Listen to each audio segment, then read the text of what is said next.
पुण्यात 13 अनधिकृत शाळांचं बिंग फुटलंय। पुणे महानगरपालिकेकडून 13 अनधिकृत शाळांची यादी जाहीर झाली आहे। कोंढवा भागातील सर्वाधिक 5 शाळांचा यात समावेश आहे। विनापरवाना शाळांमध्ये प्रवेश न घेण्याच्या सूचना दिल्या गेल्या, तर विद्यार्थ्यांचं शैक्षणिक भवितव्य वाचवण्यासाठी पालिकेनं हे आवाहन केलंय। फसवणूक टाळण्यासाठी पालिकांनी अधिकृतता तपासण्याचंही आवाहन करण्यात आलं आहे।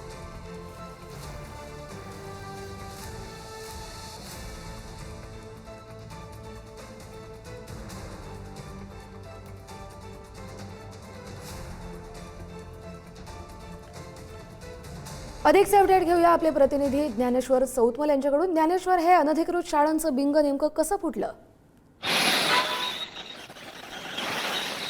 पुण्यात ही अत्यंत धक्कादायक माहिती उघड झालेली आहे।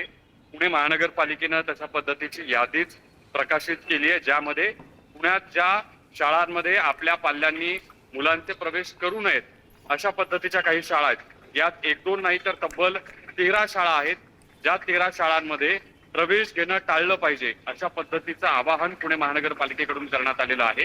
जर या शाळांमध्ये प्रवेश घेतले गेले तर मुलांचं भविष्य धोक्यात येऊ शकतं, असं पुणे महानगरपालिकेच्या लक्षात आल्यानंतर पुणे महानगरपालिकेनं हा निर्णय घेतलेला आहे। यात कोंढवा परिसरातल्या जास्तीत जास्त 5 शाळा आहेत आणि अत्यंत प्रतिष्ठित असणाऱ्या काही शाळांचा यामध्ये समावेश आहे। आणि त्यामुळेच जी माहिती पुढे आलेली होती ती माहिती तपासल्यानंतर महानगरपालिकेच्या वतीनं या 13 शाळांची नावं जाहीर केलेली आहेत आणि कुठल्याही विद्यार्थ्यांचा या शाळेमध्ये प्रवेश होऊ नये याच्यासाठी पुणे महानगरपालिकेकडून आवाहन केलं जात आहे। आणि जेव्हा ही यादी समोर आली तेव्हा जे पाल्य होते त्यांच्यामध्ये देखील एक भीतीचं वातावरण होतं, पालकांमध्ये देखील भीतीचं वातावरण होतं।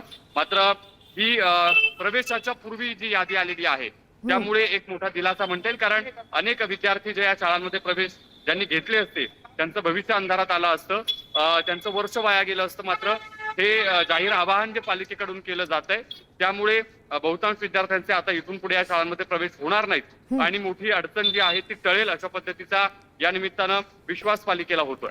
बरं, धन्यवाद ज्ञानेश्वर, तुम्ही दिलेल्या सविस्तर अपडेटसाठी।